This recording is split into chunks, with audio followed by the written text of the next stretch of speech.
So I've talked about Packet Tracer quite a bit in the past, and I've also showed videos on Packet Tracer.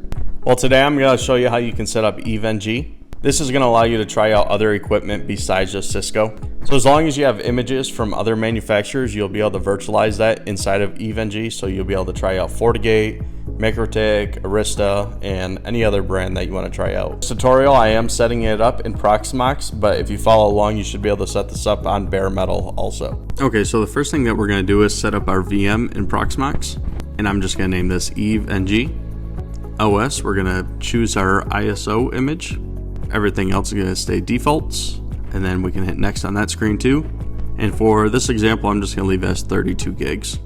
And I don't have a super powerful machine, so I'm just going to set this down to 2 cores.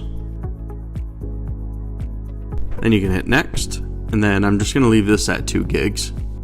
And then I always like to uncheck firewall. I've noticed sometimes the VMs will move kind of slow. Alright, so now we're into our installer once we start it, and it's just going to kind of look like Ubuntu.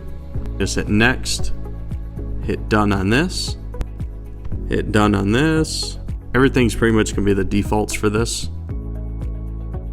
You can hit next again, hit down to continue, and then this should start to install after that. This does take a little while, but after it's done, it will reboot. It'll give you the option to cancel, but I recommend letting it finish the update.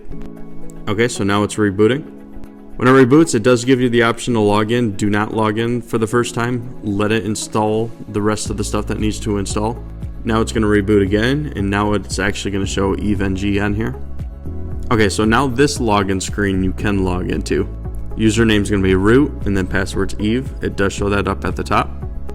Okay, now it's going to ask for the root password. Type that in, and then you can confirm it once you're done.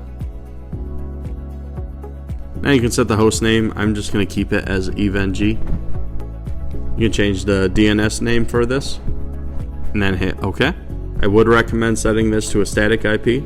So select static, hit OK, and then type in your IP address that you want to set to.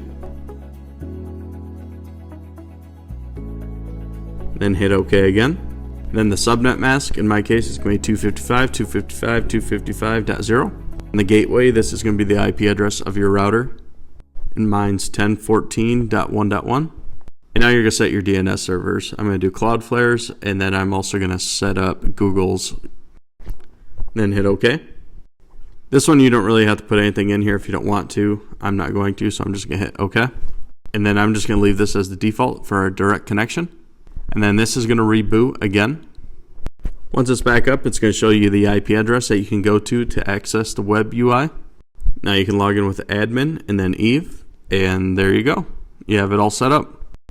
Next thing will be is adding all of your images in here so you can actually use it. Okay, so if you made it to the end of the video, just let me know if you'd like to see a part 2 on how you can add images into EVE-NG. Hope you enjoyed the video. If you have any other questions, just let me know and I'll try to answer them the best I can.